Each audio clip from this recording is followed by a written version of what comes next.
नमस्कार दोस्तों। Central bureau of investigation 17 kilo of gold and 1.5 crore rupees in cash collect किया है एक एक्स IRTS ऑफिसर से। IRTS माने इंडियन रेलवे ट्रैफिक सर्विस, एक ग्रुप ये सर्विस है, पार्ट ऑफ सिविल सर्विसेज है। मतलब जो UPSC civil services examination clear करते हैं ना, उनको अलोकेट होता है IRTS भी। आजकल इतना वैकेंसी नहीं आता, पहले आता था। तो इनका नाम है प्रमोद कुमार जना, 1987 बैच का Indian railway traffic service officer है। रिटायरमेंट के टाइम पर ये प्रिंसिपल चीफ कमर्शियल मैनेजर थे भुवनेश्वर, ओडिशा। तो ये 17 kilo gold and 1.5 crore rupees in cash तो अभी सीज किया है। इसके अलावा कई सारे इमूवेबल प्रॉपर्टीज भी है इनके नाम पर और इनके रिलेटिव्स के नाम पर। तो CBI ऑफिशियल्स का कहना यह है, ये IRTS ऑफिसर का सैलरी और रेंटल इनकम को छोड़ के और कोई अर्निंग नहीं था। फिर उन्होंने इतने पैसे कहां से कमाया? वैसे मैं आपको बताऊं, 17 किलो ऑफ गोल्ड मतलब आज के हिसाब से करीब 9.5 करोड़ रुपीस का है। तो CBI इन्हें प्रिवेंशन ऑफ करप्शन एक्ट के प्रोविजंस के अंडर अरेस्ट किया है। तो आजकल इस तरह के कई सारे न्यूज सुनने को मिलता है सिविल सर्विस ऑफिसर्स का करप्शन से रिलेटेड। मोस्ट रिसेंटली मैंने एक वीडियो भी बनाया था, IAS officer paid crores in cash to build husband's hospital करके। बेसिकली अपना हस्बैंड का हॉस्पिटल बनाने के लिए इन्होंने crores of rupees in cash pay किया था। इनको भी एनफोर्समेंट डायरेक्टरेट ने अरेस्ट किया था under the prevention of money laundering act. अब दुखी बात यह है दोस्तों, ये जो लोग हैं इतना पढ़ाई करके, इतना मेहनत करके सिविल सर्विसेज एग्जामिनेशन क्लियर करते हैं। आप भी प्रिपेयर कर रहे हो, आपको पता है दोस्तों कितना मेहनत लगता है। तो एक लेवल में पहुंचने के बाद ये सब भूल जाते हैं। मतलब कितना स्ट्रगल करके ये एग्जामिनेशन क्लियर करके लेवल में पहुंचा है और गवर्नमेंट से अच्छा खासा सैलरी भी मिल जाता है। आपको पता ही होगा ग्रुप ए ऑफिसर्स को कितना सैलरी मिलता होगा, ठीक है। इसके बाद ज्यादा पैसे कमाने के चक्कर में इस तरह के करप्शन केसेस में फंस जाते हैं। फिर CBI ED जैसे एजेंसीज का काम भी बढ़ा देते हैं। तो इतनी सैलरी मिलने के बाद, इतना रेप्यूटेशन में सर्विस करने के बाद ये करप्शन क्यों करते हैं? इसके बारे में मैंने कई बार सोचा था, पर मोस्ट रिसेंटली मुझे इसका एक छोटा सा रीजन समझ में आ गया दोस्तों। उसके लिए मेरा एक एक्सपीरियंस आपको बताना पड़ेगा। करीब 5-6 महीने पहले मैंने अपना एक रिलेटिव का घर विजिट किया था बेंगलुरु, ठीक है। वो थोड़ा सा रिच फैमिली है, हमारी तरह नहीं है। तो उन्होंने उधर घर भी बनवाया है, जबरदस्त घर है, 3 फ्लोर बिल्डिंग है। तो मैंने उनसे पूछा कि कितना लगा ये पूरा बिल्डिंग बनवाने में? तो उन्होंने बोला करीब 2 करोड़ लगा, ठीक है। तो वो प्लॉट खरीदने के लिए उन्हें 1 करोड़ लगा। वो प्लॉट कितना है? केवल 4 सेंट है। 4 सेंट मतलब करीब 1500 स्क्वायर फीट आप समझ लो, ठीक है। उसी में पूरा घर बनाया है, अच्छा घर है। तो 1 करोड़ घर बनवाने के लिए लगा दिया, तो आप इमेजिन कर सकते हो कितना अच्छा घर होगा। तो वो प्लॉट कहां पे है?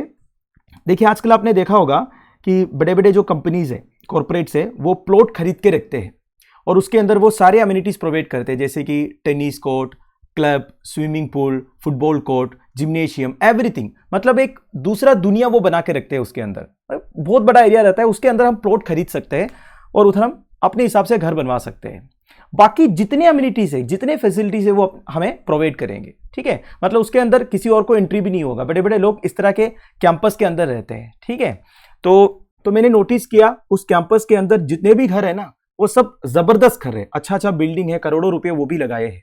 और मैंने देखा कौन कौन रहते हैं, तो मुझे पता चला बड़े बड़े कॉर्पोरेट्स हैं, बिजनेसमैन हैं और जो कंपनीज का जो हेड वगैरह रहता है ना, जैसे कि CEO, मैनेजिंग डायरेक्टर, ये सब रहते हैं। और 2-3 घर मैंने ऐसे देखा जो IAS IPS ऑफिसर्स का है। तो उधर मैंने क्या नोटिस किया कि आपको ये लगेगा नहीं कि आप इंडिया में हैं, आपको लगेगा कि आप US UK में पहुंच गया, क्योंकि उस तरह रोड्स बना के रखा हुआ है, गार्डन्स को सेटअप किया हुआ है, सारे फैसिलिटीज है, जैसे कि मैंने आपको बोला tennis court, golf court, football court, gymnasium, everything is available.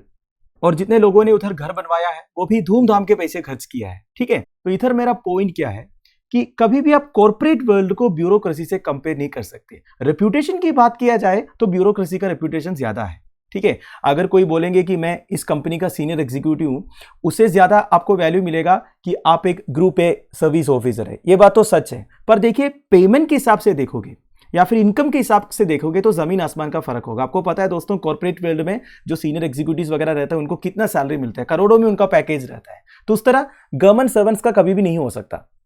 पर प्रॉब्लम यह है, हमारे जो सीनियर ब्यूरोक्रेट्स है उनका जो एस्पिरेशन है वो बहुत ज्यादा है। जितना कॉर्पोरेट लेवल के लोग सोचते हैं ना, उससे ज्यादा वो सोचते हैं। वो भी ये सोचने लगता है कि मेरा रेप्यूटेशन तो है, तो मेरे पास इतना एसेट होना चाहिए, मेरा भी घर इधर होना चाहिए, मैं भी बनवाऊंगा बड़े बड़े घर और मैं भी इस तरह की जगह में रहने लगूंगा। तो इसके लिए एक ही ऑप्शन है, उतना पैसा अगर आपको कमाना है तो गवर्नमेंट जो सैलरी दे रहा है उससे तो नहीं हो सकता, करप्शन तो करना ही पड़ेगा, ब्राइब लेना ही पड़ेगा। तो ये जो पीयर फैक्टर है ना, this is the main reason I think.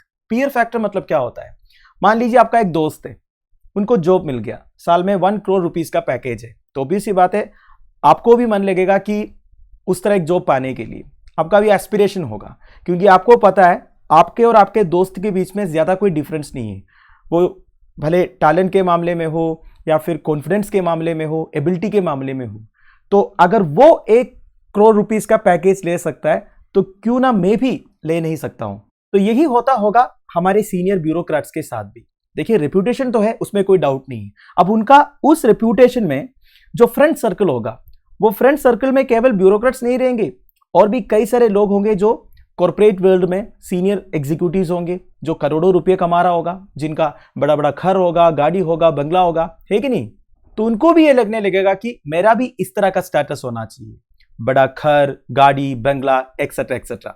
तो रेप्यूटेशन से तो ये काम नहीं हो सकता, और गवर्नमेंट जो सैलरी प्रोवाइड करता है इतना लेवल में पहुंचने के लिए वो एडिक्वेट भी नहीं है।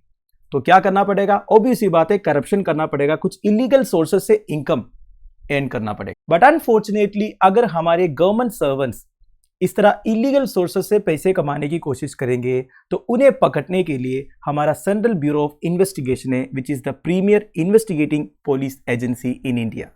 देखा जाएगा तो central bureau of investigation anti corruption crimes के अलावा economic crimes, special crimes, suo moto cases, ये सब इन्वेस्टिगेट करते हैं।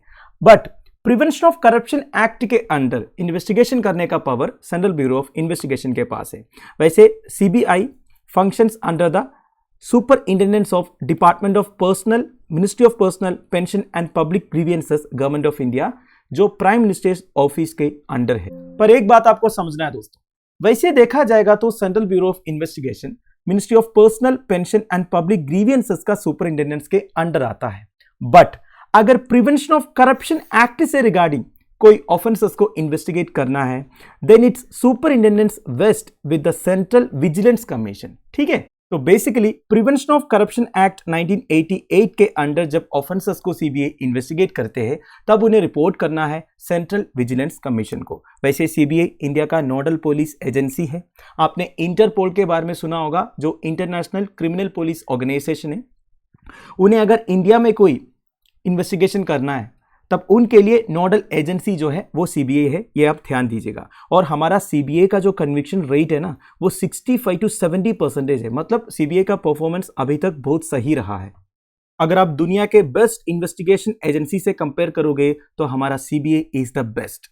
और आपको ध्यान रखना है, सीबीआई एक स्टैट्यूटरी बॉडी नहीं है, बट सीबीआई को पावर्स मिलता है Delhi special police establishment act 1946 से।